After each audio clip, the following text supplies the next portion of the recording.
பெருமாள் கோவிலில் சடாரியை நம் தலையில் ஏன் வைக்கிறார்கள் தெரியுமா? பெருமாள் கோயில்கள் என்றாலே துளசி தீர்த்தம், சடாரி இவை மூன்றுமே முக்கியத்துவம் பெறும். அதில் தலையில் வைக்கப்படும் சடாரிக்கு மிகப்பெரிய ஐதீகம் உள்ளது.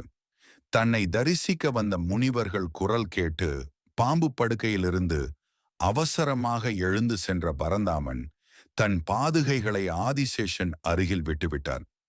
ஆதிசேஷன் மீது அமர்ந்திருந்த சங்கும் சக்கரமும் கிரீடமும் பாதுகைகளை பார்த்து, கௌரவத்தால் உயர்ந்த நாங்கள் இருக்கும் இடத்தில் தூசியில் புரளும் பாதுகைகளான நீங்கள் எப்படி இருக்கலாம் என்று கூறின.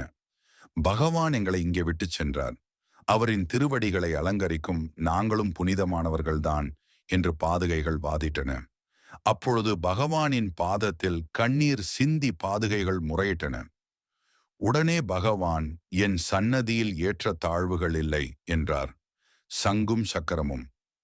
ராமாவதாரத்தில் பரதன் சத்ருக்னன் என்ற சகோதரர்களாக பிறந்து சிம்மாசனத்தில் பாதுகைகளான உங்களை வைத்து 14 வருடங்கள் பூஜிப்பார்கள் என்று கூறி கர்வத்தை அடக்கினார். பின்னாளில் ராமரின் பாதுகையை கொண்டு பரதன் அயோத்தியை ஆட்சி செய்தான். இது போன்ற தகவல்களை தெரிந்து கொள்ள சேனலை சப்ஸ்கிரைப் செய்யுங்கள். வீடியோவை உங்களுக்கு தெரிந்தவர்களுக்கு பகிருங்கள் நண்பர்களே.